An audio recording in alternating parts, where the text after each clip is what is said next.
मैं 5 बैंगनी रंग के क्रिस्टल पत्थर दूंगा, ली एओचेन ने जोर से चिल्लाकर कहा। डोंगफेंग हुआन ने गुस्से से ली एओचेन पर तिरछी नजर डाली। तुरंत वह भी जोर से चिल्लाया, मैं 6 टुकड़े दूंगा, 7 टुकड़े, 10 टुकड़े। कुछ ही पलों में स्थिति बहुत गहमागहमी वाली हो गई, और सुहानी जिसके हाथों में फैंटम फुटस्टेप्स था, हैरान थी और उसने अपने बगल में खड़े निर्वाण से पूछा, क्या फैंटम फुटस्टेप्स सच में इतना मूल्यवान है? मैंने सुना है कि इसके सार की साधना करने के बाद किसी व्यक्ति की गति लगभग टेलीपोर्ट जितनी तेज हो जाएगी, निर्वाण ने व्यवहारिक रूप से उत्तर दिया। ओह, टेलीपोर्ट! ये सुहानी के लिए बहुत आकर्षक नहीं था, क्योंकि वह जानती थी कि टेलीपोर्ट कैसे किया जाता है। यह अंतरिक्ष के नियमों और स्पिरिट डांस स्टेप्स का सम्मिलन था जो वास्तविक टेलीपोर्ट में बदल गया था। सुहानी, अंत में तुम इसे कितने बैंगनी क्रिस्टल पत्थरों में बेचने को तैयार हो? डोंगफेंग हुआन ने गुस्से से पूछा। उसे इस मार्शल आर्ट्स की बहुत ज़रूरत थी। उसकी साधना लंबे समय से एक अड़चन पर अटकी हुई थी, उसे आगे बढ़ने के लिए बस थोड़े से अवसर की आवश्यकता थी। लेकिन सुहानी ने केवल उस पर एक हल्की सी नज़र डाली और उदासीनता से एक वाक्य कहा, बेचना? मैं इसे क्यों बेचूं? उसी समय सुहानी ने क्रिस्टल बॉल में अपनी जादुई शक्ति डालना बंद कर दिया। फिर यह क्रिस्टल बॉल धीरे धीरे अंधेरी हो गई और अंततः अपनी मूल स्थिति में वापस आ गई। तुम? डोंगफेंग हुआन गुस्से से लगभग आधा मर ही गया। वे बहस कर रहे थे, बोली लगा रहे थे, इसके लिए तब तक संघर्ष कर रहे थे जब तक कि वे उत्साह से लाल नहीं हो गए। नतीजा यह निकला कि मालिक ने बस एक वाक्य कह दिया कि वह इसे नहीं बेच रही है। इसने सच में उन्हें घुट घुट कर मरने जैसा महसूस कराया। लुओ हाओमिंग और ली एओचेन भी गुस्से से घुट रहे थे। उन्होंने गुस्से में हौंफते हुए सुहानी को घूरा। सुहानी की नज़र बेईचेन यंग और जियान पर गई। उसे और निर्वाण दोनों को गति की कोई समस्या नहीं थी, इसलिए उन्हें इस फैंटम फुटस्टेप्स की बिल्कुल भी आवश्यकता नहीं थी। लेकिन बेईचेन यंग और जियान को संयोग से इसकी आवश्यकता थी। तो उसे ये किसे देना चाहिए? अंत में सुहानी ने इसे जियान को देने का ही फैसला किया। तुम सच में यह मुझे दे रही हो? जियान ने अविश्वास में सुहानी को देखा। वह इतनी उत्साहित थी कि उसकी उंगलियां हल्की सी कांप रही थीं। बेशक मैं ये तुम्हें दे रही हूँ, अन्यथा मुझे मत बताना कि मुझे इसे बेचना चाहिए। सुहानी ने नाखुशी से उसके जैद जैसे सफ़ेद हाथों को थपथपाया। जहाँ तक तुम्हारी बात है, इसे ध्यान से रख लो और धीरे धीरे इसका अध्ययन करो। किसी भी हाल में दूसरों को इसे छीनने मत देना। हम? जियान ने गंभीरता से सिर हिलाया और इसे एक खजाने की तरह अपने स्पेस बैग में रख लिया। डोंगफेंग हुआन का समूह ये देखकर पूरी तरह से स्तब्ध था। क्या ये कोई मजाक था? सुहानी, ये घृणित लड़की इसे 10 बैंगनी रंग के क्रिस्टल पत्थरों की स्वर्गीय कीमत पर भी नहीं बेचेगी। लेकिन अंत में उसने लापरवाही से इसे जियान को मुफ्त में दे दिया। क्या सुहानी का दिमाग किसी दरवाजे से कुचल गया था? डोंगफेंग हुआन ने इसे सहने की कोशिश की और अंत में नहीं सह सका, इसलिए उसने ताना मारते हुए कहा, घृणित लड़की, तुम्हें लगता है कि फैंटम फुटस्टेप्स चीनी गोभी की तरह सस्ती है? इतनी लापरवाही से इसे किसी को उपहार में देना, तुम दुनिया की नंबर 1 खर्चीली इंसान हो। सुहानी ने शांति और बिना किसी जल्दबाजी के उस पर एक नज़र डाली। मेरी चीज़ें मैं जिसे चाहूँ दे सकती हूँ। तुम कौन हो? महोदय, क्या आप दूसरों के मामलों में कुछ ज़्यादा ही दखल नहीं दे रहे हैं? मैं बस तुम्हें याद दिला रहा हूँ कि कहीं बाद में तुम्हें पछतावा न हो। डोंगफेंग हुआन बेहद असंतुष्ट था। क्या ये सिर्फ फैंटम फुटस्टेप्स नहीं है? इसमें इतना अद्भुत क्या है? मेरे मास्टर के स्थान पर ऐसे बहुत सारे हैं। सुहानी ने एक हल्की फुफकार भरी। डोंगफेंग हुआन ने गुस्से से सुहानी को घूरा। उसकी आंखों में पागलपन भरी ईर्ष्या थी। ग्रैंडमास्टर रोंग यून की शिष्या के रूप में वह दुनिया की सबसे खुशकिस्मत इंसान थी, कोई और उसकी तुलना नहीं कर सकता था। ये कहने की आवश्यकता नहीं है कि एम्परर स्तर के कीमियागर के रूप में ग्रैंडमास्टर रोंग यून कितने शक्तिशाली, दोहरे चेहरे वाले, पक्षपाती और अति सुरक्षात्मक थे। उनकी शिष्या के रूप में वह न केवल एम्परर स्तर की औषधीय गोलियां प्राप्त कर सकती थी और उन्हें ऐसे खा सकती थी जैसे कि वे सिर्फ कैंडी हों। इसके अलावा मार्शल आर्ट्स की किताबों के साथ बीमारी के इलाज के आदान प्रदान की ग्रैंडमास्टर रोंग यून की प्रथा के कारण उनके हाथों में मार्शल आर्ट्स की संख्या अनगिनत होनी चाहिए। सुहानी, उनकी सबसे प्रिय और अंतिम शिष्या के रूप में स्वाभाविक रूप से अपनी मर्जी से चुन सकती थी। इसके विपरीत, हालांकि पुर्गेटरी सिटी के मास्टर की ताकत भी समान रूप से मजबूत थी, लेकिन उनके अधीन बहुत सारे शिष्य थे। उनके सुविधाओं की तुलना सुहानी की सुविधाओं से कैसे की जा सकती थी? ये सोचकर डोंगफेंग हुआन सुहानी से ईर्ष्या के मारे लगभग पागल ही हो गया। जियान ने पीले पड़े चेहरे वाले डोंगफेंग हुआन को देखकर मुंह चिढ़ाया। इसके तुरंत बाद उसने सुहानी के कंधों की मालिश करनी शुरू कर दी। थक गई हो? कैसा रहेगा अगर तुम थोड़ा आराम कर लो और फिर दोबारा निकालो? ये ठीक नहीं रहेगा, अभी मेरी किस्मत अच्छी चल रही है, कौन जानता है कि आराम करने के बाद मेरी किस्मत खत्म हो जाए, है ना? सुहानी ने आधे मजाकिया लहजे में मुस्कुराते हुए कहा, इसके अलावा मैं पहले ही डोंगफेंग हुआन की शर्त मान चुकी हूँ, इसे जल्द से जल्द पूरा करना ही सबसे अच्छा है। ये कहते हुए सुहानी एक बार फिर इनाम निकालने वाली मशीन के पास लौट आए। क्या तुम शर्त बदलना चाहते हो? सुहानी ने डोंगफेंग हुआन को बदलने का आखिरी मौका दिया। अगर तुम हार जाती हो तो मुझे तुम्हारा क्रिस्टल पत्थर नहीं चाहिए, बस मुझे इनाम निकालने का आखिरी मौका दे देना। डोंगफेंग हुआन निश्चित रूप से डोंगफेंग हुआन ही था। अब उसने सच में अपना मन बदल लिया था। ठीक है, सुहानी सहमत हो गई। नतीजतन सुहानी ने फिर से इनाम निकालना शुरू किया। डोंगफेंग हुआन ने टकटकी लगाकर उसके हाथ को घूरा। वह बिना पलक झपकाए उसे घूर रहा था, मानो वह सुहानी के इनाम निकालने के प्रयास के परिणामों को प्रभावित करने के लिए अपने विचारों का उपयोग कर सकता हो। सुहानी ने बिना किसी जल्दबाजी के उस पर एक नज़र डाली। उसके मुंह का कोना एक हल्के उपहास में मुड़ गया। अंत में उसने स्टॉप बटन दबा दिया।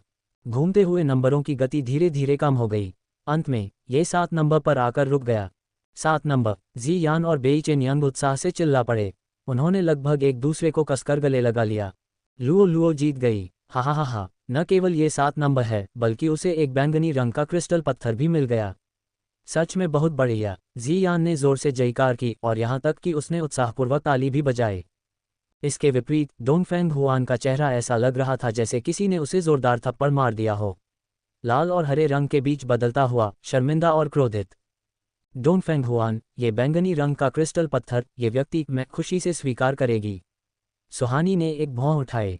फिर उसने अधिकारपूर्वक वह बैंगनी रंग का क्रिस्टल पत्थर रख लिया जिसे डोंगफेंग हुआन ने बाहर निकाला था। जो शर्त वह जीत गई थी, स्वाभाविक रूप से वह उसे पूरे आत्मविश्वास के साथ रख लेगी। 7 नंबर, 7 नंबर, आओ देखते हैं पौराणिक 7 नंबर किस तरह का खजाना है। आह। जी यान खुशी से शेल्फ की ओर उछलती हुई गई और बुदबुदाए।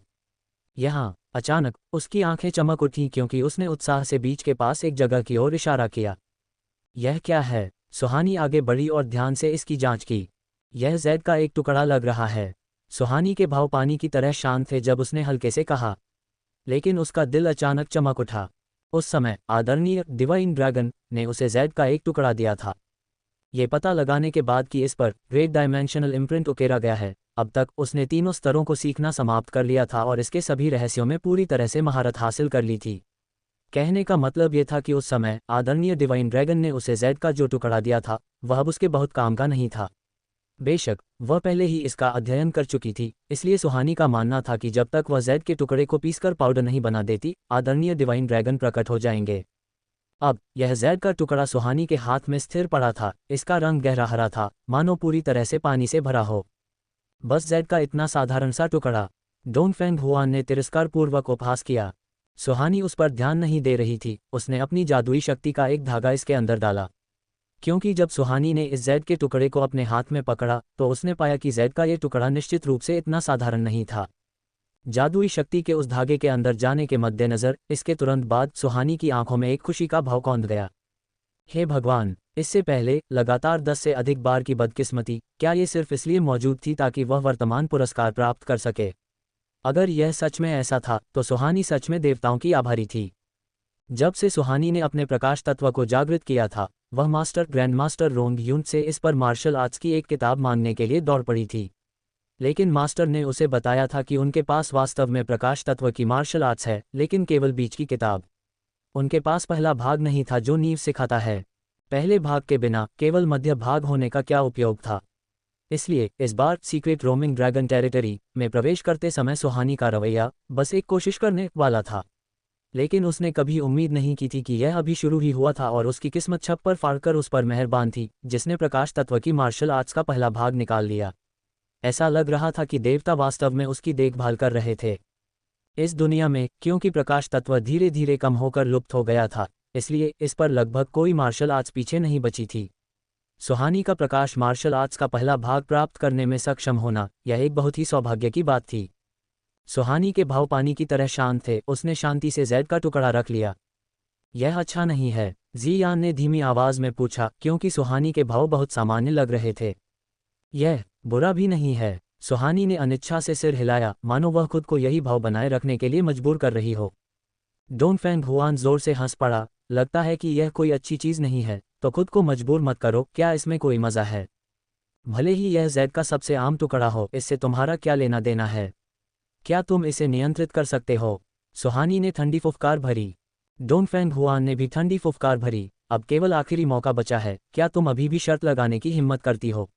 वह लगातार 2 बार हार चुका था, इससे डोंगफेंग हुआन का जिद्दी स्वभाव बाहर आ गया था।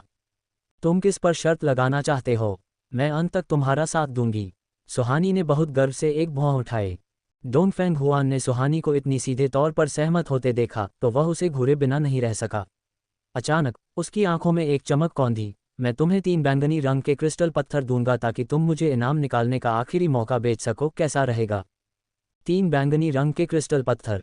ये सुनकर पलक झपकते ही सुहानी की आंखें चमक उठीं।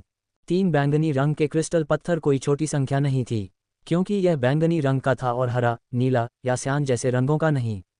पिछली बार रोमिंग ड्रैगन सूची प्रतियोगिता के दौरान सुहानी को हरे रंग के क्रिस्टल पत्थरों का एक ढेर मिला था, लेकिन उनके अंदर मौजूद जादुई शक्ति उसकी साधना की गति पकड़ने के लिए काफ़ी नहीं थी। 3 बैंगनी रंग के क्रिस्टल पत्थर। सुहानी ने अपनी ठुड्डी सहलाई, आधा खुद से बड़बड़ाते हुए। मेरे पास केवल 5 बैंगनी रंग के क्रिस्टल पत्थर थे। इससे पहले तुम 2 टुकड़े जीत चुकी हो, अब मेरे पास केवल 3 टुकड़े बचे हैं।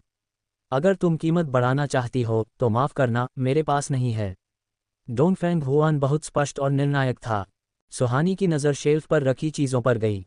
उन पर रखी चीज़ों का मूल्य शायद बैंगनी रंग के क्रिस्टल पत्थरों से तुलनीय न हो।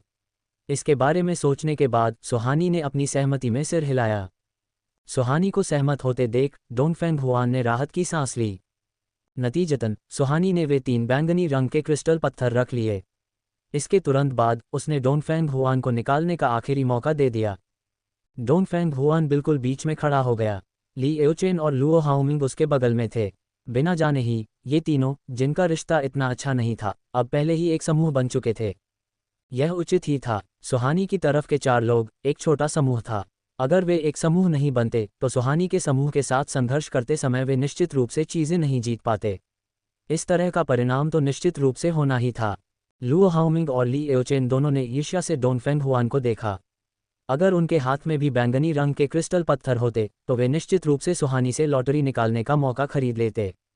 इस क्षण डोंगफेंग हुआन सीधा और स्थिर खड़ा था। उसके भाव गंभीर थे क्योंकि उसने आगे देखा। ये पहली बार था जब वह इनाम निकालने का खेल खेल रहा था।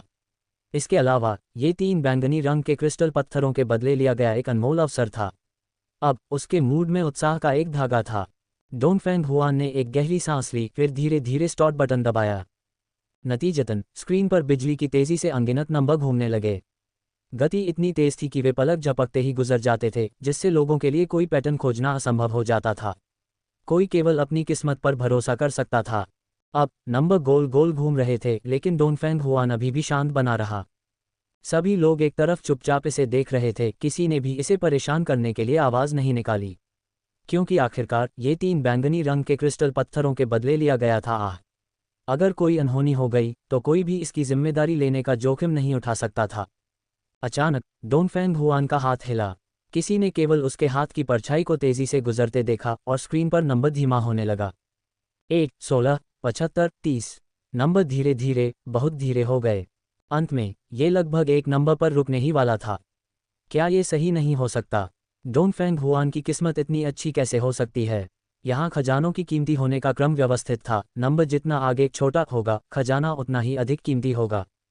अगर डोंगफेंग हुआन को एक नंबर मिला, सुहानी को थोड़ा पछतावा महसूस हुआ, क्योंकि यह मौका उसने ही डोंगफेंग हुआन को दिया था। अब डोंगफेंग हुआन पहले ही जोर जोर से हंस रहा था। उसने उकसाते हुए और गर्व से सुहानी की ओर देखा। उसकी आंखें तिरस्कार और उपहास से भरी थीं। डोंगफेंग हुआन के मुंह के कोने पर मुस्कान बेतहाशा चौड़ी हो गई, जो धूप की तरह चमक रही थी। वह इतना उत्साहित था कि लगभग उछल ही पड़ा, क्योंकि एक नंबर संयोग से वही खजाना था जो उसे सबसे ज्यादा चाहिए था। लेकिन इससे पहले कि उसका शरीर उछल पाता, वह अपनी सीट पर ही सख्त स्तब्ध हो गया, क्योंकि एक नंबर धीरे धीरे आगे लुढ़क गया। अंत में जो नंबर सामने आया वह था 69। पफ! जियान खुद को रोक नहीं पाए और जोर से हंस पड़ी। सुहानी ने धीरे से राहत की सांस ली। सौभाग्य से यह एक नंबर नहीं है, अन्यथा उसने वास्तव में एक अत्याचारी की उसके अत्याचार में मदद कर दी होती। अगर डोंगफेंग हुआन को एक नंबर का खजाना मिल जाता तो उसके लिए आत्महत्या कर लेना और इसे भूल जाना ही बेहतर था। अब डोंगफेंग हुआन मूर्खों की तरह वहां खड़ा था। उसका चेहरा पीला पड़ गया था। उसकी नज़रें खूंखार और प्रतिशोधी ढंग से उस स्क्रीन को घूर रही थीं, जिनमें खून की प्यासी रोशनी फूट रही थी। स्वर्ग से नर्क में गिरना ज़रूर ऐसा ही होता होगा, सुहानी ने मन ही मन ये सोचा। 69 नंबर लगता है कि एक बैंगनी रंग का क्रिस्टल पत्थर है वो। जी यान ने दूसरों के दुख पर खुश होने वाले अंदाज में कहा। डोंगफेंग हुआन ने इनाम निकालने के मौके के लिए सुहानी को 3 बैंगनी रंग के क्रिस्टल पत्थर दिए थे। नतीजा यह निकला कि उसने मुश्किल से एक बैंगनी रंग का क्रिस्टल पत्थर निकाला। यह उसके मूल निवेश की वापसी से बहुत दूर था, यानी उसे भारी नुकसान हुआ था। घृणित। डोंगफेंग हुआन की मुट्ठी जोर से इनाम निकालने वाली मशीन पर पड़ी। सुहानी के चेहरे के भाव थोड़े बदल गए। अगर इनाम निकालने वाली मशीन टूट गई तो परिणाम बहुत गंभीर होंगे।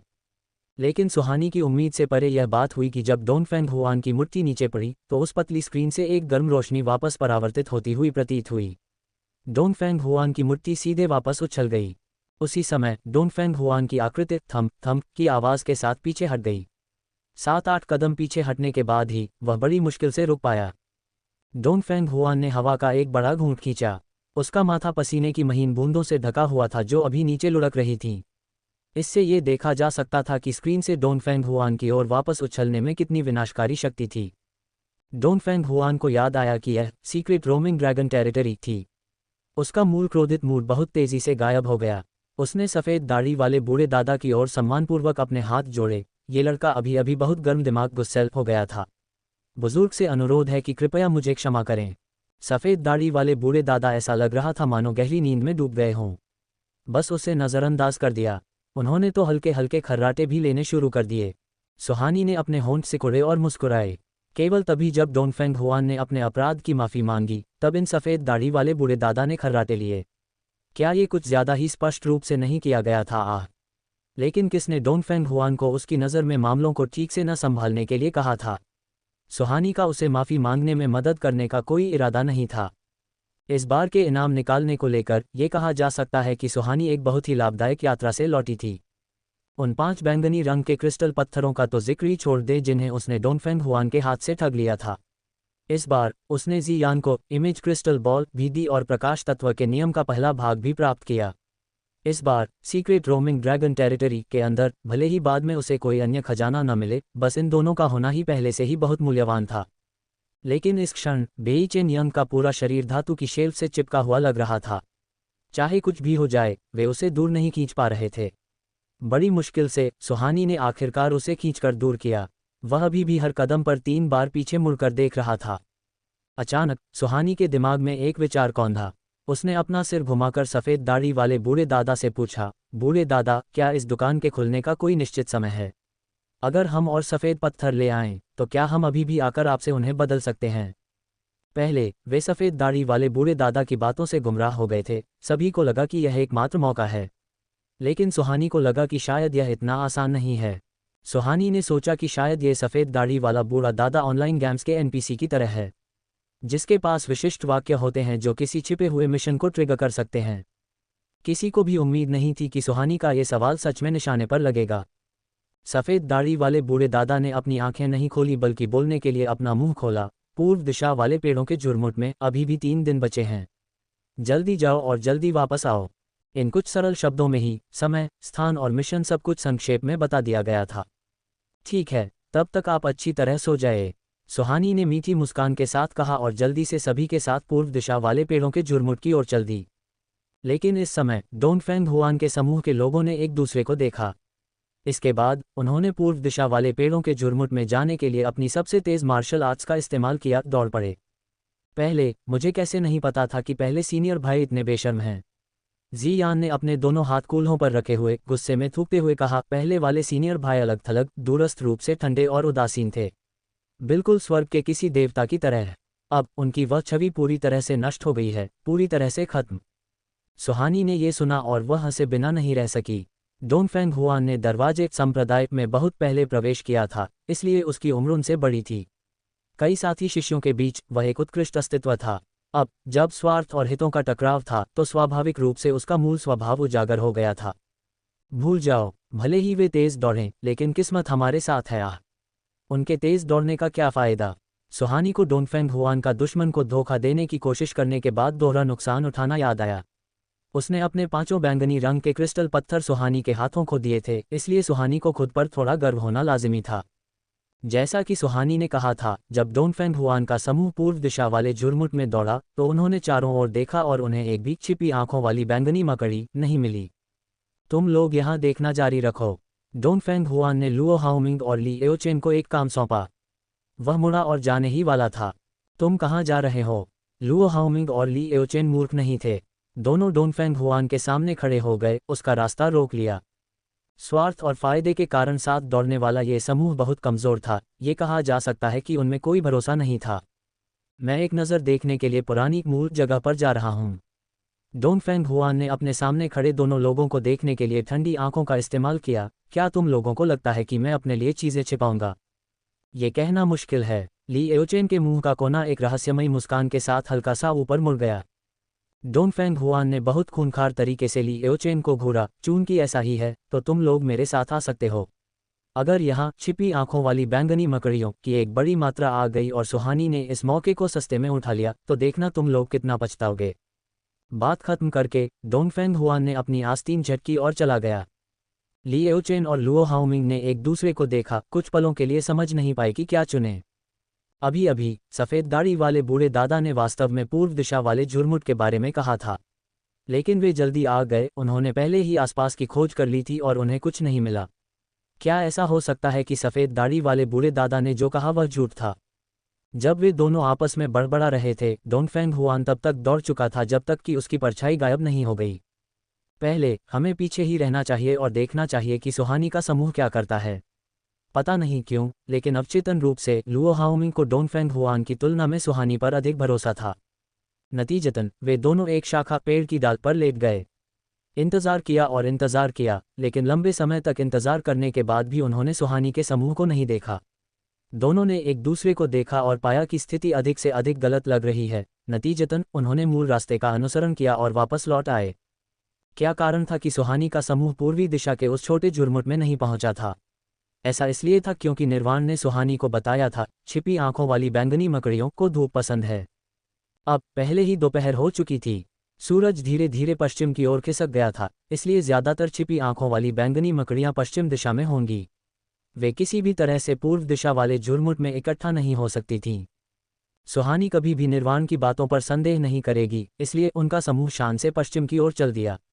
इसलिए उन्हें डोंगफेंग हुआन के समूह के बीच हुए अस्थायी विभाजन के बारे में कुछ नहीं पता था। इसके अलावा लुओ हाओमिंग को सुहानी पर इतना भरोसा था, इसलिए वह अपनी जगह पर उसी का इंतजार कर रहा था। सुहानी का समूह तेजी से पश्चिम दिशा में पहुंच गया। अगर पूर्व दिशा को हरे भरे पेड़ों से भरा झुरमुट माना जा सकता था तो पश्चिम एक अंतहीन रेगिस्तान था। अपनी आंखों के सामने उड़ती हुई पीली रेत को देखकर जी यान ने अपने दोनों हाथ कूल्हों पर रख लिए। उसके होठों का कोना निशब्द होकर फड़का और उसने निर्वाण की ओर देखा। तीसरे सीनियर भाई, क्या आपको यकीन है कि यहाँ छिपी आंखों वाली बैंगनी मकड़ियाँ होंगी? सुहानी ने भी अपनी जीभ बाहर निकाली, थोड़ा संदेह है। निर्वाण हल्के से मुस्कुराया, पता नहीं वह कैसे हिला, लेकिन किसी ने केवल उसकी उंगली उठते देखी और एक हाथ की मुहर बिजली की तरह दाईं ओर जा टकराए। किसी ने केवल टकराने की आवाज़ों का एक विस्फोट सुना और रेतीली मिट्टी हवा से ऊपर उड़ गई। इसने छिपी आंखों वाली बैंगनी मकड़ियों के एक पूरे घोंसले को उजागर कर दिया। वाह, इतनी सारी छिपी आंखों वाली बैंगनी मकड़ियाँ! अनुमान है कि यहाँ उनमें से लगभग 100 हैं। जल्दी मारो आह! जी यान इतनी उत्साहित थी कि उसकी लार लगभग टपकने ही वाली थी।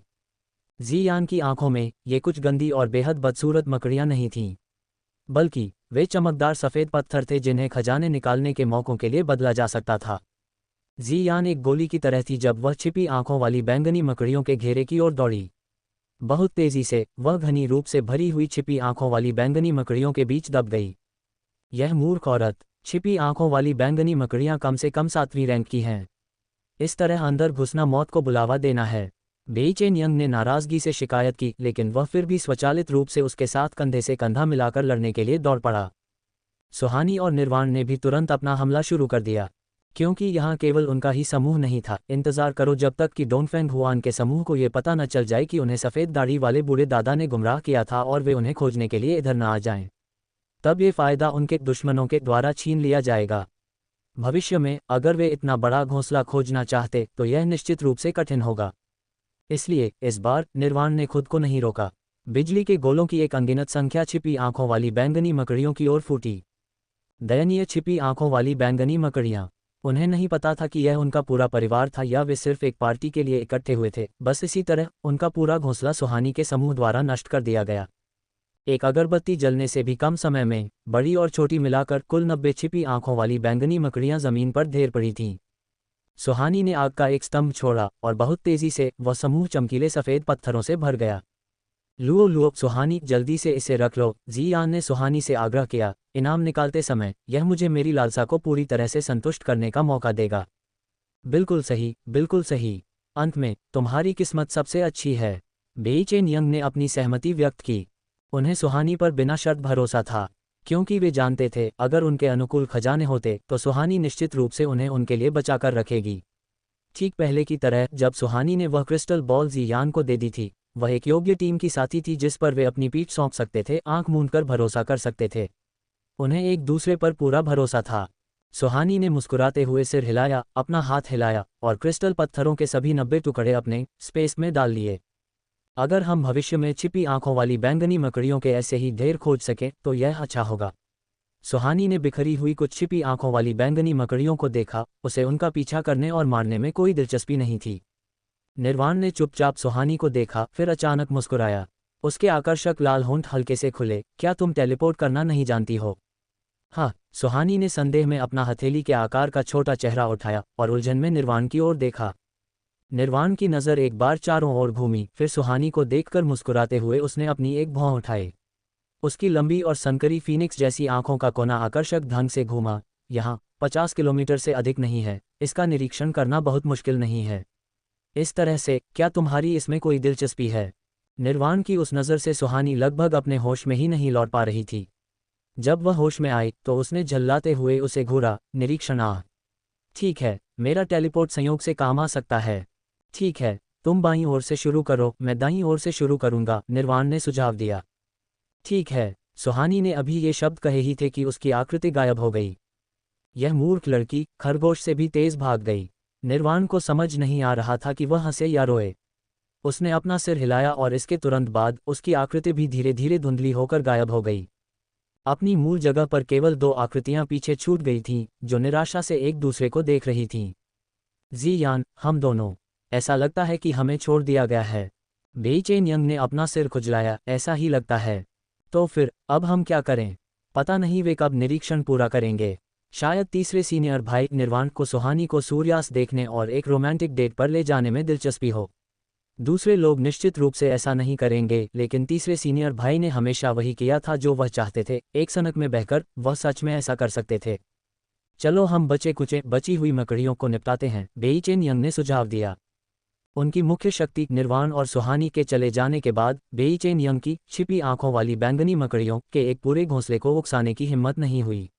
अगर वे एक को भी उकसाते तो वे दोनों केवल भाग ही सकते थे। केवल यही कर सकते हैं। जियान ने बेबसी से अपनी सहमति व्यक्त करने के लिए सिर हिलाया। लेकिन जब उन्होंने वास्तव में बची हुई उन कुछ छिपी आंखों वाली बैंगनी मकड़ियों से लड़ना शुरू किया तो उन्हें एहसास हुआ कि उन दोनों की क्षमता वास्तव में बहुत कम थी। एक को मारो, फिर दूसरी को खोजो। एक विशाल जादुई चाल का उपयोग करके एक को खोजा। इस चाल ने छिपी आंखों वाली बैंगनी मकड़ियों को तो मार दिया, लेकिन एक बड़ी चाल भी बर्बाद हो गई। इस तरह दोनों लोगों ने 1 घंटा बिताया, लेकिन केवल 7 छिपी आंखों वाली बैंगनी मकड़ियों को ही मार पाए। इसके अलावा ये 7 उन दोनों का कुल जोड़ थीं। ये गति बहुत धीमी है। हम 100 लॉटरी का एक मौका के लिए पर्याप्त कब इकट्ठा करेंगे? जियान ने निशब्द होकर आसमान की ओर देखा, ये प्रार्थना करते हुए कि सुहानी या निर्वाण जल्दी से आ जाएं। उन दोनों के बिना दिन सालों की तरह खींच रहे थे। बेई चेन यंग भी सांस के लिए हौंफने लगा और रेत पर बैठ गया, अपनी हथेली में मौजूद सफ़ेद पत्थरों को देखते हुए। वह चाहे जितनी बार भी गिने, यह अभी भी वही संख्या थी। वह धीरे से आह भरे बिना नहीं रह सका। अभी भी 7। जियान ने झुंझलाते हुए उस पर अपनी आंखें घुमाईं। यह मूर्ख, क्या ऐसा हो सकता है कि कई बार गिनने के बाद ये 7 टुकड़े 8 टुकड़ों में बदल जाएंगे? पता नहीं यह इसलिए था क्योंकि वे छिपी आंखों वाली बैंगनी मकड़ियों का पीछा करने और मारने में बहुत खूंखार थे। अब उन्होंने आसपास खोजबीन कर ली थी और उन्हें एक भी बिखरी हुई छिपी आंखों वाली बैंगनी मकड़ी नहीं मिली। ठीक जब वे दोनों निराशा में आहें भर रहे थे, सुहानी और निर्वाण आखिरकार प्रकट हो गए। तुम लोगों के निरीक्षण के परिणाम कैसे रहे? जब जियान ने उन दोनों को देखा तो उसकी आंखें तारों की तरह चमक उठीं और उसने उनकी ओर तेज कदम बढ़ाए। सुहानी ने कागज का एक टुकड़ा निकाला और उस पर एक नक्शा बनाने लगी। बस कुछ ही रेखाओं में उस बंजर भूमि का पूरा नक्शा उस सफ़ेद कागज पर उभर आया। यहाँ, यहाँ, यहाँ और यहाँ भी। सुहानी ने सफ़ेद कागज पर एक पंक्ति में 7 काले बिंदुओं की ओर इशारा किया। उसने अपना सिर उठाया और सभी की ओर देखकर शानदार तरीके से मुस्कुराई। ये 7 स्थान उनके घोंसले हैं। इसके अलावा मेरे आभास के अनुसार इनकी संख्या हमारे द्वारा पहली बार सामना की गई मकड़ियों से कम नहीं है। वाह! जियान ने ताली बजाए और जयकार की। कहने का मतलब है कि बस इन्हें इकट्ठा करने से 1000 से अधिक सफ़ेद पत्थर मिल जाएंगे, है ना? अगर डोंगफेंग हुआन और अन्य लोग हमसे आगे नहीं निकल जाते तो हम उन सभी को मारने में सक्षम होने चाहिए। यह उस हिस्से का केवल आधा भाग था जिसका सुहानी ने निरीक्षण किया था। इसके तुरंत बाद उसने वह नक्शा निर्वाण को दे दिया। इस बार सुहानी का टेलीपोर्ट बहुत काम आया था। इस बार सुहानी के टेलीपोर्ट को वास्तव में बहुत उपयोगी कहा जा सकता था। वह पहले से ही टेलीपोर्ट की दिशा और दूरी को नियंत्रित करने में सक्षम थी, इसलिए वह इतने बड़े क्षेत्र का चक्कर लगाने में कामयाब रही। अपने निरीक्षण के बाद उसने अपने आभास से खोजी गई सभी छिपी आंखों वाली बैंगनी मकड़ियों के घोंसलों को एक नक्शे पर उकेर लिया। बेशक निर्वाण भी कोई अपवाद नहीं था। उसने कलम और कागज लिया, कुछ ही झटकों में 5 से 6 काले बिंदुओं को चिन्हित किया और फिर नक्शा वापस सुहानी के हाथों में सौंप दिया। सुहानी की नज़र एक बार उस साधारण नक्शे पर घूमी। कम से कम समय में लक्ष्य के करीब पहुंचना आसान नहीं होगा। साथ ही उन छिपी आंखों वाली बैंगनी मकड़ियों को खबर मिलने और अपना घोंसला ले जाने से रोकना भी कोई आसान काम नहीं था। सुहानी ने बहुत गणना करने के बाद लक्ष्यों को भेदने के लिए यात्रा करने का सबसे अच्छा मार्ग तैयार किया, फिर उसे देखने के लिए निर्वाण को सौंप दिया। सुहानी के चेहरे पर गंभीर भाव देखकर निर्वाण धीरे से हंसा। इसके तुरंत बाद उसने सुहानी के शुद्ध सफ़ेद और बेदाग गाल को छुआ। तुम्हारी गणना बहुत सटीक है। सच में? तारीफ पाने के बाद सुहानी की आंखें चमक उठीं। हाँ, मैंने जो गणना की है उससे इसमें कोई अंतर नहीं है, निर्वाण ने निश्चितता के साथ कहा। यह अच्छा है, तो चलो इसी मार्ग का अनुसरण करते हैं और आगे बढ़ते हैं। सुहानी ने नक्शा रख लिया, निर्वाण को खींचा, फिर पीछे खड़े दोनों लोगों से कहने के लिए अपना सिर घुमाया, जल्दी से पीछे आओ। यह अभी भी रेगिस्तानी इलाके की सीमा है। अगर डोंगफेंग हुआन और अन्य लोग खोजने आए तो वे हमें एक नज़र में देख सकेंगे। डोंगफेंग हुआन के मोटी चमड़ी, बेशर्म और निर्लज व्यक्तित्व के साथ वह निश्चित रूप से हिस्सेदारी लेने के लिए आ जाएगा। वह हमारी मेहनत का फल भी लूट सकता है। ये सुनकर बेई चेन यंग और जियान चौंक गए। सुहानी ने उन तीनों को छिपाने के लिए स्पेस की शून्यता का इस्तेमाल किया और इसके तुरंत बाद एक सफ़ेद रोशनी तेजी से कौंधी। जब उन्होंने अपनी आंखें खोलीं तो वे चारों पहले ही अंतहीन रेगिस्तान की गहराई में प्रकट हो चुके थे, क्योंकि सुहानी वास्तव में टेलीपोर्ट के जरिए उन्हें सीधे वहां ले गई थी। सुहानी ने सभी को उनके सामने मौजूद पैरों के निशानों की ओर इशारा किया। ये वो पैरों के निशान हैं जिन्हें मैंने पहले एक निशान के रूप में छोड़ा था। 1 किलोमीटर आगे छिपी आंखों वाली बैंगनी मकड़ियों का घोंसला है। सभी को सावधान रहना चाहिए। जियान और बेई चेन यंग ने सिर हिलाया। उनका रूप दृढ़ था और उनकी नज़रें ईमानदार और गंभीर थीं। पहला वार कौन करने जा रहा है? जियान ने धीमी आवाज़ में पूछा। पहले वार की विनाशकारिता सबसे अधिक होनी चाहिए, क्योंकि छिपी आंखों वाली बैंगनी मकड़ियों के उस पूरे घोंसले को नहीं पता था कि जो इंसान उन्हें मारना चाहते हैं वे पहले ही करीब आ चुके हैं, इसलिए वे भागी नहीं थीं। एक बार जब पहला वार छोड़ा जाता तो उन्हें बिना तैयारी के पकड़कर वे निश्चित रूप से उनमें से एक बड़ी संख्या को मार सकते थे। कैसा रहेगा अगर हम एक साथ हमला करें? सुहानी ने इसके बारे में सोचा और सावधानी से विचार प्रस्तुत किया। हम में से प्रत्येक चारों दिशाओं में खड़ा होगा, पूरे उत्तर, दक्षिण, पूर्व और पश्चिम को रोक देगा। इस तरह भले ही वे भागना चाहें, वे नहीं भाग सकती। यह एक अच्छा विचार है। जियान ने पक्ष में दोनों हाथ उठाए। सुहानी ने आसमान की ओर देखने के लिए अपना सिर उठाया, फिर एक और विचार प्रस्तुत किया। अब छिपी आंखों वाली बैंगनी मकड़ियों का घोंसला चौकोर बॉक्स अक्षर के आकार में है। हम चारों दक्षिण, पूर्व और पश्चिम में खड़े होंगे, जबकि निर्वाण उत्तर की ओर होगा। लेकिन हमला करते समय सभी लोग यहाँ ध्यान दें, हम तीनों पहले हमला करेंगे। हमला को आकार की इस रेखा पर गिरना चाहिए। सुहानी रुकी, फिर कहना जारी रखा। इस प्रकार छिपी आंखों वाली बैंगनी मकड़ियां पाएंगी कि उत्तर दिशा से कोई हमला नहीं हो रहा है, इसलिए सभी मकड़ियां उत्तर की ओर भागेंगी। बाकी सब निर्वाण को सौंप दिया जाएगा। चूंकि उन चारों में बाकी सबकी ताकत तुलनात्मक रूप से कमज़ोर थी, लेकिन निर्वाण सबसे मजबूत था। जब तक छिपी आंखों वाली बैंगनी मकड़ियां सभी दिशाओं में बिखर कर नहीं भागती, वह अकेले ही मकड़ियों के पूरे घोंसले को उखाड़ फेंकने में सक्षम होगा। पहले, जब उन्होंने पहले घोंसले पर हमला किया था, क्योंकि योजना की कोई रणनीति नहीं थी, निर्वाण के अलावा बाकी सभी ने भ्रम के साथ काम किया था। अंत में, हालांकि उन्होंने उस घोंसले को नष्ट कर दिया था, लेकिन उन्होंने बहुत प्रयास भी खर्च किए थे। इसके अलावा, लड़ाई के दौरान उन्होंने कई मकड़ियों को भागने का भी मौका दे दिया था। जो भाग गईं, उन्हें बस भागने दो, लेकिन डर इस बात का था कि वे जाकर खबर फैला देंगी। जब ऐसा समय आएगा और उनमें से हर एक भाग जाएगी, तो वे अपने लक्ष्यों मकड़ियों को कहाँ खोजेंगे। इसलिए इस बार सुहानी ने चौकोर बॉक्स तरीका अपनाया और इन सभी छिपी आंखों वाली बैंगनी मकड़ियों को खदेड़कर निर्वाण की ओर भेजने का फैसला किया। उसके व्यक्तिगत रूप से इस काम को अपने हाथ में लेने से छिपी आंखों वाली बैंगनी मकड़ियों का पूरी तरह से सफाया हो जाएगा। सुहानी की योजना सुनने के बाद निर्वाण की सुंदर आंखों में एक चमक कौंधी और उसने सीधे सुहानी को घूरा। तुम क्या देख रहे हो? क्या मेरे चेहरे पर कोई फूल लगा है? सुहानी ने संदेह में अपनी आंखें चौड़ी कीं। फूल तुमसे ज्यादा सुंदर कैसे हो सकते हैं, पगली लड़की? निर्वाण को उम्मीद नहीं थी कि सुहानी इस तरीके के बारे में सोचेगी।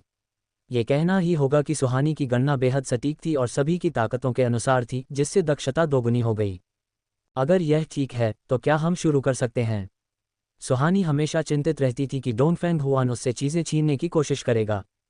निर्वाण किस तरह का व्यक्ति था, सुहानी की पलक झपकने से ही वह उसके मतलब का सटीक अंदाजा लगा सकता था। अब वह उसके विचारों का अंदाजा कैसे नहीं लगा सकता था। हंसते हुए उसने अपना सिर हिलाया, फिर अचानक सुहानी का सिर सहलाया। पगली लड़की, इतनी चिंतित मत हो, फिलहाल डोंगफेंग हुआन इधर नहीं आ पाएगा। क्यों? सुहानी के पास निर्वाण से क्यों पूछने का समय नहीं था और तुरंत ही वह उसके विचारों का अंदाजा लगाने में सक्षम हो गया। वह उत्सुक थी कि डोंगफेंग हुआन अभी कुछ समय के लिए इधर क्यों नहीं आ पाएगा। वह खाई के दूसरी तरफ गया है, लेकिन तारों का वह जाल। निर्वाण ने संदेह में होने का नाटक करते हुए अपनी ठुड्डी सहलाई। शायद हवा के झोंकों और सूरज की तपिश के कारण ये सालों की मरम्मत न होने से घिस गया था, इसलिए अनजाने में टूट गया। पफ्ट! न केवल सुहानी, बल्कि जी यान और बेईचेन यंग भी जोर से हंस पड़े। सुहानी ने तो अपना पेट पकड़ लिया और आउच, मेरे पेट में दर्द हो रहा है, चिल्लाने लगी। उसने कभी उम्मीद नहीं की थी कि निर्वाण इतना चालाक होगा, इसके अलावा उसकी गति इतनी तेज होगी। बस उनके निरीक्षण के उस छोटे से समय में वह उस खाई का एक चक्कर लगाने में सक्षम हो गया। उसने कुछ हाथ पैर भी मारे थे, यानी पुल काट दिया था। तुम मुझे इस तरह क्यों देख रही हो? मैंने ऐसा नहीं किया। निर्वाण दो वाक्य बुदबुदाया, स्पष्ट रूप से खुद को इस दोष से साफ तौर पर अलग कर रहा था। सही सही, तुमने ऐसा नहीं किया। तुमने नींद में चलते हुए ऐसा किया होगा। सुहानी ने बड़ी मुश्किल से अपनी हंसी रोकी। उसके मासूम होने का नाटक करने वाले रूप को देखकर वह फिर से जोर से हंसने से खुद को नहीं रोक पाए। तारों का वह जाल सच में हवा के चलने से टूटा है। निर्वाण ने गंभीरता से सुहानी को घूरा, ऐसे बोलते हुए मानो कोई गंभीर कसम खा रहा हो। हाँ, आज की हवा सच में बहुत तेज है। सुहानी ने उसकी बकवास का साथ दिया। कौन नहीं जानता था कि निर्वाण एक वायु तत्व का जादूगर था। उस उड़कर जाने वाली विंड ब्लेड हवा की तलवार तकनीक के लिए तारों के जाल को काटना क्या इतना मुश्किल होगा। निर्वाण मुस्कुराया और उसने सुहानी का सिर थपथपाया। आपराधिक आरोप लगाकर भ्रम मत बढ़ाओ। काम पर लगो, काम पर। डोंगफेंग हुआन खाई के इस तरफ लौट पाएगा या नहीं, यह उसकी अपनी ताकत और किस्मत पर निर्भर करेगा। डोंगफेंग हुआन के मामले को किनारे रखते हुए चारों लोग काम पर लग गए।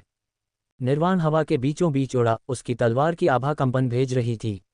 बहुत तेजी से उसने रेत पर एक घेरा चिन्हित किया। इसके अंदर छिपी आंखों वाली बैंगनी मकड़ियों का घोंसला था। चारों लोग चारों दिशाओं में मजबूती से खड़े हो गए। सुहानी पूर्व में, जी यान दक्षिण में, बेईचेन यंग पश्चिम में और निर्वाण उत्तर में। तैयार? निर्वाण की धीमी आवाज सुनी जा सकती थी। तीनों लोगों ने एक साथ सिर हिलाया। नतीजतन निर्वाण का लबादा लहराया, उसने इशारा किया। तुरंत ही अनगिनत आग के गोले, पानी के गोले और बर्फ के गोले घेरे के किनारे पर जा टकराए। रेत के ढेरों के नीचे मूल रूप से छिपी आंखों वाली बैंगनी मकड़ियों को अचानक ऐसा लगा मानो दुनिया का अंत आ रहा हो। वे घबरा गईं और समझ नहीं पा रही थीं कि क्या करें। सभी दिशाओं में रेत उड़ने लगी और जादुई शक्ति पागलों की तरह फटने और उबलने लगी। रेत लावे की तरह लुढ़कने लगी। दक्षिण, पूर्व और पश्चिम दिशा से लगातार होने वाले हमलों ने गड़गड़ाहट की आवाजें पैदा की और पूरा रेत का टीला ढह गया। केवल उत्तर दिशा ही सुरक्षित थी, इसलिए उन सरल दिमाग वालों को सोचने की जरूरत नहीं पड़ी और वे उत्तर की ओर भागने लगे। हालांकि इन दयनीय जीवों को कैसे पता चलता, वास्तव में असली भूखा भेड़िया तो उत्तर में पहरा दे रहा था। अगर वे एक समूह में दक्षिण, पूर्व और पश्चिम की अन्य 3 दिशाओं में से किसी की ओर भागते तो उनके बचने की संभावना बहुत अधिक थी। दुर्भाग्य से उनके पिछले अनुभव के प्रोत्साहन ने उनकी मौत का कारण बना। अभी वे लापरवाही से उत्तर दिशा की ओर बढ़ रहे थे, शानदार ढंग से एक झुंड बना रहे थे। निर्वाण के मुंह का कोना एक बेपरवाह और दूरस्थ रूप से ठंडी मुस्कान में उठ गया। रेत के ढेर से बड़ी संख्या में छिपी आंखों वाली बैंगनी मकड़ियां बाहर निकलीं। फिर भी इससे पहले कि वे महसूस कर पाती कि जीवन कितना चंचल है, और सौभाग्य से वे एक के बाद एक बच निकली थीं, विनाशकारी शक्ति से भरा बिजली का एक गोला उनके बीच फट गया। बूम धमाका। जहां से बिजली का गोला गुजरा, वहां रेत की समतल सतह पर एक गहरा गड्ढा बन गया, और इस गहरे गड्ढे में दर्जनों उलझन में पड़ी और मासूम छिपी आंखों वाली बैंगनी मकड़ियां दफन हो गईं। छिपी आंखों वाली बैंगनी मकड़ियों का एक समूह बाहर आता और फिर बिजली का एक गोला उन पर गिरकर टूट पड़ता। बिजली के गोलों की तीव्र बमबारी के बीच एक भी छिपी आंखों वाली बैंगनी मकड़ी मौत के चंगुल से नहीं बच सकी। इस बार लड़ाई पहली बार की तुलना में और भी तेजी से खत्म हो गई। केवल एक कप चाय पीने जितने समय में ये छिपी आंखों वाली बैंगनी मकड़ियां बहुत ही ईमानदारी से अपने पैर हवा में किए उस गहरे गड्ढे में पड़ी थीं। वे पूरी तरह से मर चुकी थीं। निर्वाण, तुम बहुत अद्भुत हो। सुहानी दौड़कर उसकी बांह से लिपट गई। ये कहा जा सकता था कि यहाँ की ज्यादातर छिपी आंखों वाली बैंगनी मकड़ियां निर्वाण के बिजली के गोलों से ही मारी गई थीं। निर्वाण के कानों में सुहानी के शब्दों ने उसे बहुत खुश और उपयोगी महसूस कराया। वह आकर्षक ढंग से मुस्कुराया, एक मोहक भौं उठाते हुए बोला, क्या ये सिर्फ 100 छिपी आंखों वाली बैंगनी मकड़ियां नहीं हैं? अगर 1000 भी आ जाएं तो भी कोई समस्या नहीं होगी। उसकी सुहानी लड़की उसकी तारीफ कर रही थी। उसके दिल में निर्वाण निश्चित रूप से दुनिया का सबसे अच्छा आदमी होगा। ये सोचकर निर्वाण खुद से और भी अधिक प्रसन्न हो गया और उसे खुश करने के लिए और भी अधिक छिपी आंखों वाली बैंगनी मकड़ियों को मारने की मन ही मन कसम खाने लगा। जब वे दोनों बात कर रहे थे और हंस रहे थे, जियान और बेईचेन यंग बहुत लगन से चमकते सफ़ेद पत्थरों को उठाने के लिए उस गहरे गड्ढे में चले गए। इस बार संख्या पिछली बार से अधिक है। कुल मिलाकर 120 जियान तेजी से दौड़कर आए और सुरक्षित रखने के लिए सफ़ेद पत्थरों से भरा बैग सुहानी को सौंप दिया। बुरा नहीं है, केवल एक कप चाय पीने जितने समय में हम इतने सारे इकट्ठा करने में सक्षम हो गए। सुहानी ने इन सफ़ेद पत्थरों को देखा और उसकी मुस्कान धूप की तरह उज्ज्वल थी। ये सभी खजाने थे, खजाने। निर्वाण को अंधकार तत्व मिला था, लेकिन अंधकार तत्व के लिए कोई साधना की किताब नहीं थी। इस बार वह उसके लिए एक निकालने में मदद जरूर करेगी। निर्वाण ने सुहानी को ऐसे मुस्कुराते हुए देखा कि उसकी आंखें सिकुड़ गईं और केवल उसके दांत दिखाई दे रहे थे, तो उसका दिल खुश हो गया। उसके दिल में जब तक सुहानी खुश थी, वह अपनी पूरी कोशिश करेगा और यहाँ तक कि ऐसा करने के लिए अपनी जान की बाजी भी लगा देगा। इन छिपी आंखों वाली बैंगनी मकड़ियों को मारने की तो बात ही छोड़ दे, जिसमें बस जरा सी मेहनत लगी थी। छोटी कंजूस। निर्वाण की लंबी उंगलियों ने उसकी नाक खींची और झल्लाते हुए कहा, इनकी क्या गिनती है, आगे अभी और भी बहुत हैं। सुहानी की आंखें चमक उठीं। बिल्कुल सही, आगे और भी हैं। हमें सभी घोंसलों को उखाड़ फेंकना चाहिए। डोंगफेंग हुआन के समूह को एक भी नहीं देना चाहिए। हाँ, जियान ने भी इसका बहुत समर्थन किया और सिर हिलाया। फिर उसने गंभीरता से कहा, डोंगफेंग हुआन की किस्मत बुरी नहीं है। क्या उसने पहले एक बैंगनी रंग का क्रिस्टल पत्थर नहीं निकाला था? अगर तुम उसे एक और मौका दोगी तो ये सुनिश्चित करना मुश्किल होगा कि वह अच्छी चीज़ें न निकाले, इसलिए बेहतर है कि उसे मौका ही न दिया जाए। इसलिए कई लोग समय के खिलाफ दौड़ते हुए काम में जुट गए। इतने बड़े रेगिस्तान में 2 घंटे से भी कम समय में उन्होंने एक के बाद एक 6 घोंसलों को नष्ट कर दिया था। लेकिन जब उन्होंने 7वां घोंसला खोजा तो उन्होंने पाया कि चीज़ें बदल गई थीं। डोंगफेंग हुआन, लुओ हाओमिंग और ली एओचेन, इन तीनों लोगों ने छिपी आंखों वाली बैंगनी मकड़ियों के घोंसले को घेरने के लिए एक त्रिकोण का आकार बना लिया था। अब वे लगातार उन छिपी आंखों वाली बैंगनी मकड़ियों पर हमला कर रहे थे जो सभी दिशाओं में भाग रही थीं। धतेरे की, वे वास्तव में पहले ही यहाँ पहुँच गए, कितना घृणित है। सुहानी ने उन तीनों लोगों को घूरते हुए उदास रूप से कहा। फिर उसने अपने हाथ में मौजूद नक्शे को नीचे देखा और अंत में उसने अनिच्छा से उस छोटे काले बिंदु को काट दिया। क्या हम चाहते हैं कि? बेईचेन यंग ने एक गुप्त हमले का इशारा किया। इस समय वे अंदर घुसकर अफरा तफरी के बीच बहुत सारी छिपी आंखों वाली बैंगनी मकड़ियों को पकड़ सकते थे। लेकिन सुहानी ने अपना सिर हिलाया। उनके साथ विवाद करने में समय बर्बाद करने के बजाय ये बेहतर है कि हम जल्दी करें और बाकी घोंसलों को नष्ट कर दें। सुहानी ने अपनी भौहें सिकुड़ी। डोंगफेंग हुआन की ताकत को कम नहीं आंका जा सकता। वह छिपी आंखों वाली बैंगनी मकड़ियों के घोंसले को खोजने के लिए रेगिस्तान की गहराई में जाने में सक्षम है। ये दर्शाता है कि वह निश्चित रूप से एक या दो चीज़ें देख समझ सकता है। पता नहीं वह उस खाई के पार वापस कैसे आ गया। जियान ने असंतोष में बड़बड़ाते हुए कहा, कितना अच्छा होता अगर डोंगफेंग हुआन वहीं रह जाता, तो कोई भी उनसे चीज़ें नहीं छीनता। उन्हें इतने लंबे समय तक रोकने में सक्षम होना ही काफ़ी अच्छा है। हम पहले ही उनसे 1000 से अधिक सफ़ेद पत्थरों में आगे हैं। सुहानी इस तरह के युद्ध परिणाम से संतुष्ट थी। फिर उसने नक्शे पर एक काले बिंदु की ओर इशारा किया। बहुत हुआ, चलो जल्दी चलते हैं। इस प्रकार एक छिपे हुए क्षेत्र में सुहानी ने टेलीपोर्ट के माध्यम से सभी को वहां पहुंचाया। डोंगफेंग हुआन की भौहें कसकर सिकुड़ गईं। अभी अभी उसने सुहानी की आभा को महसूस किया था। ऐसा कैसे था कि यह पलक झपकते ही गायब हो गई? क्या ऐसा हो सकता है? क्या ऐसा हो सकता है कि वे रेत की गहराई में चले गए हों ताकि फिर बाहर आकर उनके साथ लड़ सकें? इन छिपी आंखों वाली बैंगनी मकड़ियों की चिंता मत करो, आगे रेत के नीचे होने वाले बदलावों पर पूरा ध्यान दो। डोंगफेंग हुआन का चेहरा गंभीर और ठंडा था जब उसने यह आदेश जारी किया। डोंगफेंग हुआन का यह आदेश एक अभूतपूर्व गलती थी। उसकी इस देरी के दौरान बहुत सारी छिपी आंखों वाली बैंगनी मकड़ियां अव्यवस्थित होकर सभी दिशाओं की ओर भाग गईं और हर जगह बिखर गईं। अगर सुहानी ने यह स्थिति देखी होती तो वह निश्चित रूप से अपना सिर पकड़ लेती और अपने पैर पटकती, क्योंकि इसका मतलब था कि बहुत संभव है वे छिपी आंखों वाली बैंगनी मकड़ियां जाकर खबर फैला सकती थीं। साथ ही इसका यह भी मतलब था कि भविष्य में उनके पास घोंसलों को नष्ट करते समय उच्च दक्षता के साथ उन्हें मारने का मौका नहीं होगा। और हुआ भी बिल्कुल ऐसा ही। जब सुहानी अगले पड़ाव पर गई तो नक्शे पर जो जगह मूल रूप से चिन्हित थी वहां छिपी आंखों वाली बैंगनी मकड़ी का नामो निशान नहीं मिला। धत्तेरे की, सुहानी ने गुस्से में कहा, निश्चित रूप से डोंगफेंग हुआन के समूह ने ही कोई गलती की है और हमें इसमें फंसा दिया है। अगर मुझे पहले पता होता तो मुझे उसी समय उन सभी को मार देना चाहिए था। जियान भी बहुत क्रोधित थी। वे इतने मूर्ख कैसे हो सकते हैं? इस तरह कुछ गिनी चुनी मकड़ियों से लड़ना जारी रखकर हम कब तक 100 पत्थर इकट्ठा कर पाएंगे? इसके अलावा 100 टुकड़े इनाम निकालने का केवल एक मौका है और आपके संरक्षण के लिए धन्यवाद मिलने की बहुत बड़ी संभावना है। अगर सभी छिपी आंखों वाली बैंगनी मकड़ियों को एक जगह खींचा आकर्षित किया जा सके तो इसे एक अच्छा तरीका माना जा सकता है। निर्वाण ने अपनी ठुड्डी सहलाई, विचारमग्न दिखते हुए। लेकिन ये सभी छिपी आंखों वाली बैंगनी मकड़ियां मौत के डर से डरी हुई हैं। वे बचने के लिए हर जगह भाग गई हैं। हम उन्हें कैसे खींचें, बुलाएं? जियान को लगा कि इसकी संभावना शून्य के करीब थी। लेकिन सुहानी की आंखें धीरे धीरे और उज्ज्वल हो गईं। उन सभी को एक जगह इकट्ठा करना। लुओ लुओ, सुहानी, तुम्हारे पास कोई तरीका है? जियान और सुहानी के बीच पूरी समझ थी। जब उसने सुहानी को अपनी ठुड्डी सहलाते हुए और उसका मुंह हल्का सा मुड़ा हुआ देखा तो वह जानती थी कि सुहानी के पास एक अच्छा विचार है। अभी तक इसकी कोशिश नहीं की है, इसलिए फिलहाल मुझे नहीं पता कि यह प्रभावी होगा या नहीं। हालांकि उसने ऐसा कहा, सुहानी की आंखों के भाव काफी निश्चित थे। क्या तरीका है? जल्दी से हमें सुनने के लिए बताओ। बेई चेन यंग ने उत्साह से सुहानी की आस्तीन पकड़ ली। लेकिन इससे पहले कि वह सुहानी के हाथ को छू पाता, निर्वाण ने उसके पंजे हाथ को झटक दिया। जाओ, किनारे जाकर खेलो। बेई चेन यंग केवल उत्सुकता से सुहानी की दूसरी तरफ दौड़ सकता था और कमजोरी से उसकी आस्तीन खींचने लगा। उसकी उज्ज्वल चमकदार काली आंखों ने सुहानी को दयनीय रूप से देखा, अपनी घनी घुंघराली पलकों को फड़फड़ाते हुए जो सिकाडा के पंखों की तरह थीं।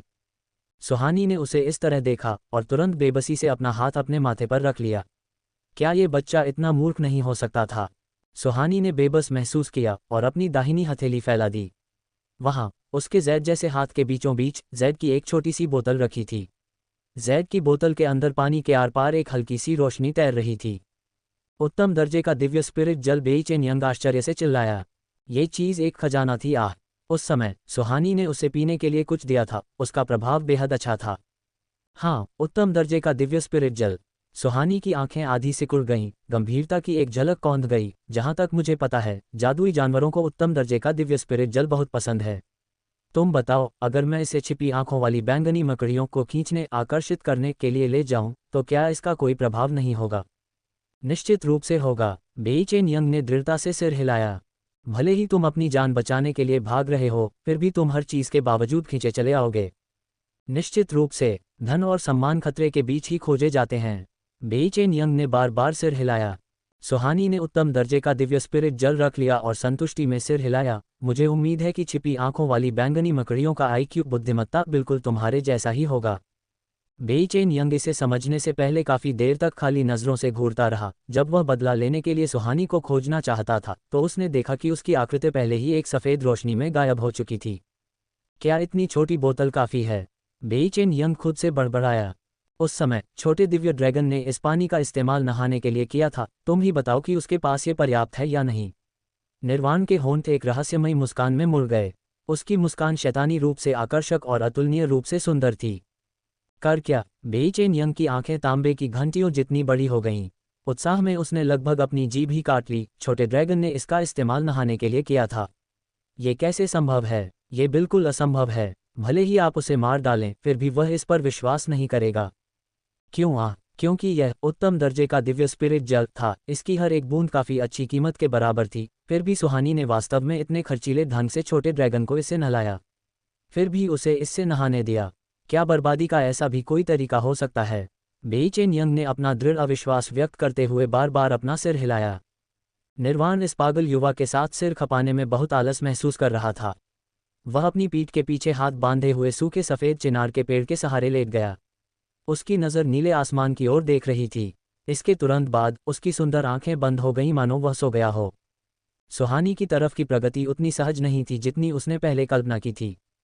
सुहानी ने रेगिस्तान का एक चक्कर लगाया और पाया कि ज़्यादातर छिपी आंखों वाली बैंगनी मकड़ियां रेत की परत के नीचे छिपी हुई थीं। इसके अलावा वे एक या दो की संख्या में बिखरी हुई थीं। जैसे ही वे कोई हरकत करते, बाकी छिपी आंखों वाली बैंगनी मकड़ियां डर जातीं और वूश की आवाज़ के साथ बिना कोई सुराग छोड़े गायब हो जातीं। सुहानी ने अपनी ठुड्डी सहलाई। इसके बारे में सोचने के लिए अपना सिर तिरछा किया। बहुत जल्दी उसके दिमाग में एक विचार आया। आधुनिक दुनिया में ऑनलाइन गेम्स खेलते समय सुहानी अक्सर बहुत सारे मूल्यवान दुश्मनों को आकर्षित करने खींचने के लिए एक बार चारों ओर दौड़ती थी। जब वह वापस भागती तो उसके पीछे एक घनी आबादी वाला समूह आता जो अजीब लगता था। अब बदला लेने का कोई विचार नहीं था, क्योंकि जैसे ही वह वार करती, वे छिपी आंखों वाली बैंगनी मकड़ियां जो पहले से ही डर के मारे मूर्ख हो चुकी थीं, भाग जाती और बिना कोई निशान छोड़े गायब हो जातीं। इसलिए अब सुहानी चारे के रूप में केवल उत्तम दर्जे के दिव्य स्पिरिट जल का ही उपयोग कर सकती थी। सुहानी ने इसके बारे में सोचने के बाद छोटी 9 पूंछ वाली लोमड़ी को बाहर निकाला। छोटी लोमड़ी गहरी नींद के बीच में थी। सुहानी द्वारा बाहर निकाले जाने के बाद उसके दोनों छोटे पंजों ने धीरे से अपनी नींद भरी आंखों को रगड़ा, फिर मासूमियत से और खाली नजरों से अपनी मालकिन सुहानी को देखने के लिए उन्हें उठाया। सुहानी ने झल्लाते हुए छोटी लोमड़ी की नाक पर उंगली चुभोई। जब से छोटा दिव्य ड्रैगन दूर ले जाया गया था, तब से छोटी लोमड़ी मुरझा गई थी और दिन भर सुस्त रहती थी। अगर वह आसमान की ओर नहीं देख रही होती तो सो रही होती।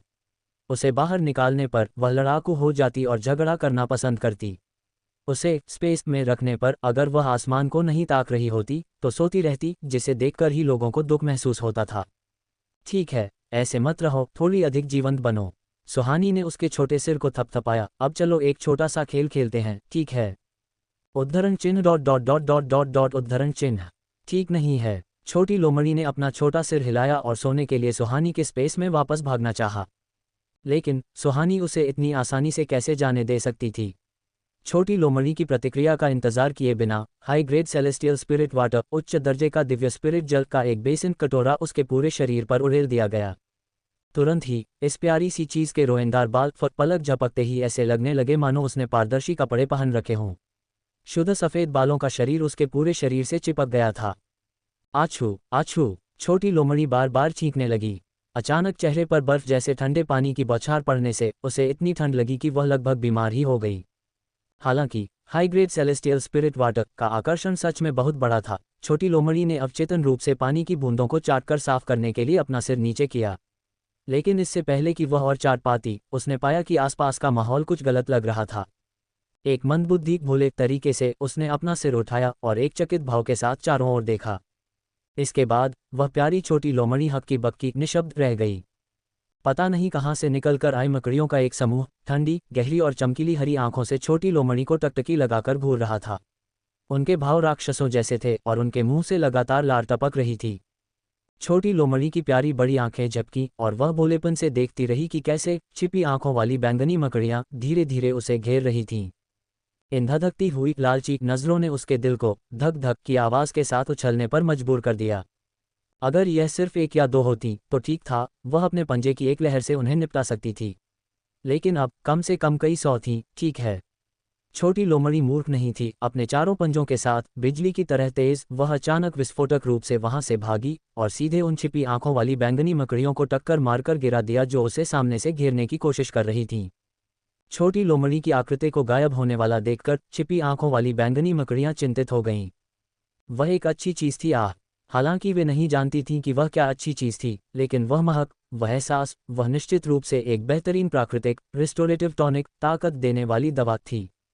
हिस, सस, छिपी आंखों वाली बैंगनी मकड़ियां सामूहिक रूप से फुफकारने की आवाज़ के साथ फट पड़ीं। फिर उन्होंने शानदार ढंग से छोटी लोमड़ी का पीछा किया, करीब से पीछा करते हुए और उसे जाने न देते हुए। नतीजतन एक हास्यास्पद दृश्य सामने आया। सबसे आगे एक छोटी लोमड़ी थी जिसके बाल पानी से भीगे हुए थे, अपने चारों पंजे फैलाकर और बिजली की तरह तेज गति से पागलों की तरह दौड़ रही थी। उसके पीछे छिपी आंखों वाली बैंगनी मकड़ियों का एक भव्य समूह था जो करीब से पीछा कर रहा था और हार नहीं मान रहा था। इसके अलावा इस प्रक्रिया में ऐसी छिपी आंखों वाली बैंगनी मकड़ियां भी थीं जो लगातार आकर इसमें शामिल होती गईं। नतीजतन ये जुलूस बड़ा और विशाल होता गया।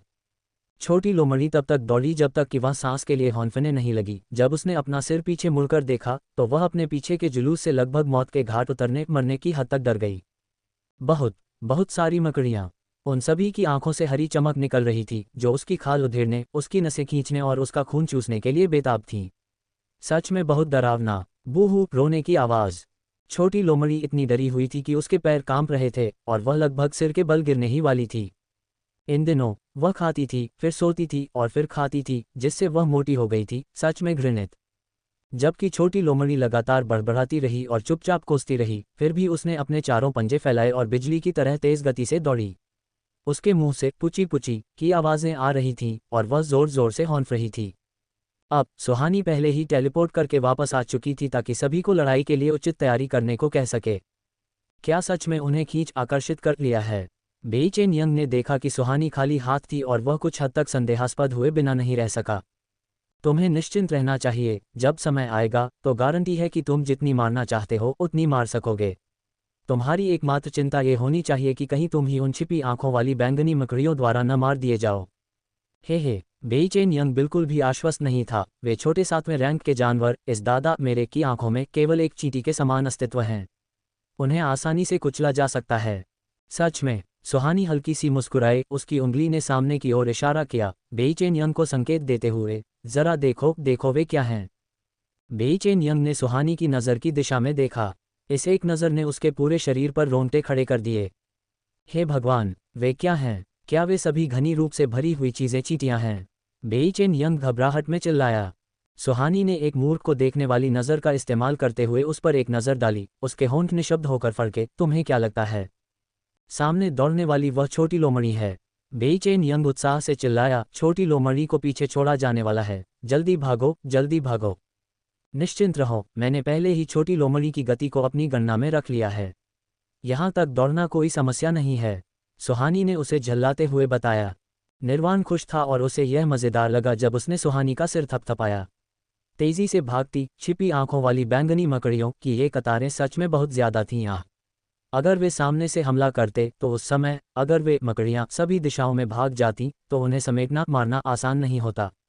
नतीजतन निर्वाण ने धीमी आवाज़ में सुहानी के लिए एक वाक्य छोड़ा और एक ही पल में उसकी आकृति अपनी जगह से गायब हो गई। निर्वाण कहाँ गया? बेई चेन यंग ने अपनी आंखें चौड़ी की, उसकी आंखें उलझन में थीं। इस नाजुक समय पर निर्वाण, यह मुख्य शक्ति, यहाँ नहीं है। उन्हें क्या करना चाहिए? ओह! छिपी आंखों वाली बैंगनी मकड़ियों को शानदार ढंग से आते देख सुहानी की आंखों में एक सतर्क भाव दिखाई दिया। बेई चेन यंग और जियान के भाव भी गंभीर थे क्योंकि वे युद्ध की तैयारी की स्थिति में प्रवेश कर रहे थे। 5000 मीटर, 1000 मीटर, 500 मीटर। ठीक इस नाजुक क्षण में छोटी लोमड़ी एक स्वूश की आवाज़ के साथ उछलकर सुहानी की बाहों में आ गई और अगले ही पल सुहानी ने छोटी लोमड़ी को अपने स्पेस में डाल लिया। सुहानी का मानना था कि अगर वह छोटी लोमड़ी को बाहर रहने देती तो निश्चित रूप से उसकी खाल उधेड़ दी जाती और उसकी नसें खींच ली जाती क्योंकि ये छिपी आंखों वाली बैंगनी मकड़ियां उसे टुकड़ों में फाड़ देतीं। छोटी लोमड़ी के गायब होने के बाद ये छिपी आंखों वाली बैंगनी मकड़ियां तुरंत उतावली हो गईं। उन्होंने गुस्से में एक धीमी दहाड़ दी, क्रोधित लेकिन बेबसी से अपनी जगह पर चक्कर लगाने लगीं। ठीक इसी समय छिपी आंखों वाली बैंगनी मकड़ियों के क्षेत्र के पीछे एक के बाद एक बिजली एक जाल में गुंथ गई जिससे जोरदार चटकने की आवाज़ें आने लगीं। पीछे हटो, जल्दी पीछे हटो। सुहानी को निर्वाण का स्पष्टीकरण याद आया और उसने बेई चेन यंग और जियान को तेजी से पीछे हटने के लिए खींचा। गड़गड़ाहट और बिजली की कोई आंखें नहीं होती हैं। अगर वे हमले के दायरे में होते तो अनिवार्य रूप से उन्हें भी इसके कुछ प्रभाव नुकसान झेलने पड़ते। छिपी आंखों वाली बैंगनी मकड़ियां मूर्ख नहीं थीं। उन्होंने अपना सिर उठाया और एक मूसलाधार बहाव की तरह आती हुई बिजली को देखा, फिर उनमें से हर एक ने जोरदार चीखें मारीं। छोटी लोमड़ी कहाँ गई? सभी छिपी आंखों वाली बैंगनी मकड़ियों का दिमाग इसी मामले के बारे में सोच रहा था। ठीक इसी क्षण ड्रैगन की तरह घूमती हुई बिजली कोड़ों की तरह थी और अचानक नीचे की ओर हमला कर दिया। अनगिनत बिजलियां नीचे की ओर दौड़ीं, जो एक साथ छोड़े गए पंख वाले तीरों की तरह थीं, जिससे लोगों के लिए खुद को बचाना असंभव हो गया। इनकम IQ बुद्धिमत्ता वाली छिपी आंखों वाली बैंगनी मकड़ियों की तो बात ही छोड़ दें। स्विश स्विश स्विश, एक के बाद एक ड्रैगन रूपी सांप चमके और अनगिनत छिपी आंखों वाली बैंगनी मकड़ियां अपनी जगह पर पलट गईं। बदकिस्मत छिपी आंखों वाली बैंगनी मकड़ियां जिन पर सीधा वार हुआ था, वे मौके पर ही मर गईं। उनके शरीर टूटकर जमीन पर बिखर गए। एक के बाद एक सफ़ेद फूल जैसे पत्थर उनके माथे से लुढ़ककर बाहर आ गए। जो थोड़ी अधिक भाग्यशाली थीं, उनके शरीरों पर बिजली की चिंगारियों से वार हुआ, जिससे उनके शरीरों से जलने की महक आने लगी। यह महक बहुत ही तीखी थी। एक बार जब निर्वाण ने ये चाल चली, तो 1/3 छिपी आंखों वाली बैंगनी मकड़ियां गिर गईं। ये देखकर कि ये छिपी आंखों वाली बैंगनी मकड़ियां जिन्हें बड़ी मुश्किल से खींचा गया था, वे सभी दिशाओं में भागने वाली थीं, सुहानी ने तुरंत आदेश दिया, अपनी दिशा की अच्छी तरह रक्षा करो, उन्हें भागने मत दो। उसी समय सुहानी का हाथ हिला। छोटा पत्थर अपनी जगह पर प्रकट हो गया। अब ऐसे नाजुक मोड़ पर स्वाभाविक रूप से उसे इस सम्माननीय बड़े बुद्धक बड़े लड़ाके छोटे पत्थर को आमंत्रित करना ही था। छोटे पत्थर ने निशब्द होकर सुहानी को देखा, फिर उदासीनता से अपनी नजरें हटा लीं। उसने एक शब्द भी नहीं कहा और सीधे लड़ने का काम अपने हाथ में ले लिया। इस क्षण न केवल सुहानी ने छोटे पत्थर को आमंत्रित किया, बल्कि उसने बबूल के पेड़ को भी बाहर खींच लिया। बबूल के पेड़ में कई हरी बेलें और कई घने पत्ते थे। लड़ते समय ये बेहद उपयोगी था।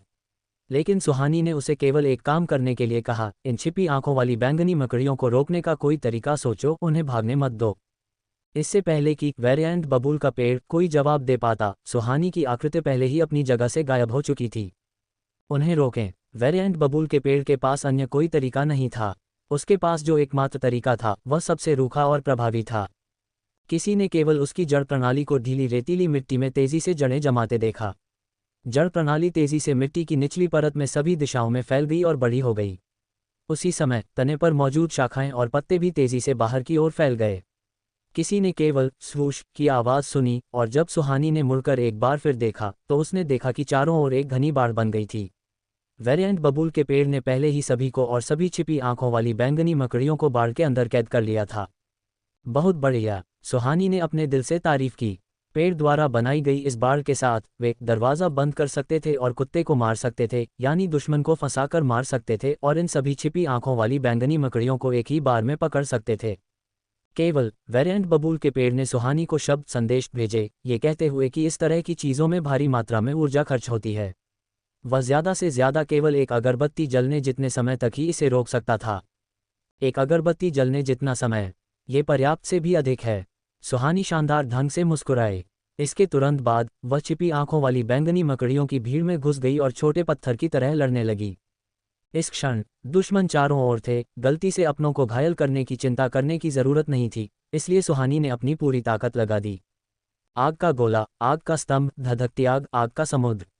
उबलता हुआ गर्म आग का तत्व तापमान को एक उच्च स्थिति तक बढ़ा हुआ प्रतीत करा रहा था।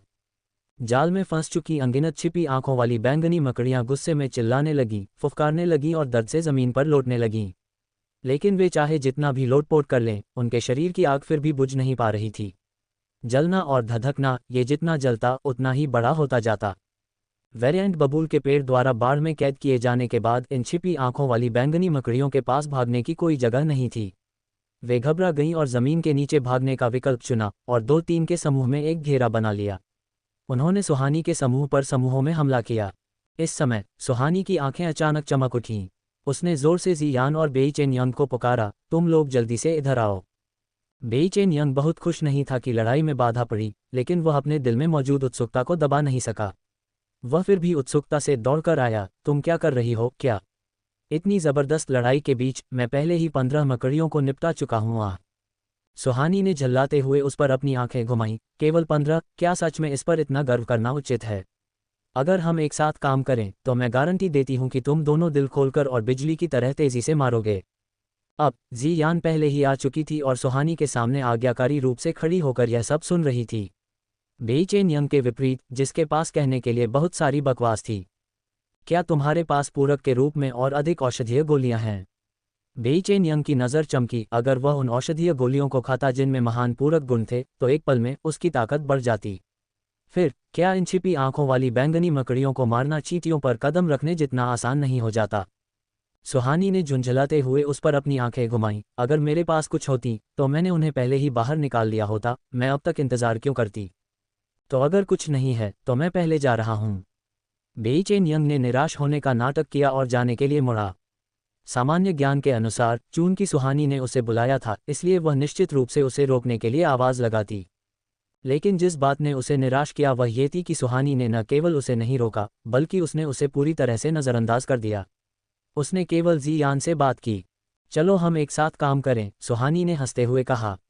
जैसे ही उसने ये कहा, अचानक एक पारदर्शी आभासी छवि प्रकट हुई और उसने उनके सबसे करीब मौजूद छिपी आंखों वाली बैंगनी मकड़ी को घेर लिया। जी यान के चेहरे पर एक संदेहास्पद भाव था। ये आभासी छवियां लगभग 10 वर्ग मीटर के आकार की थीं, लगभग पारदर्शी।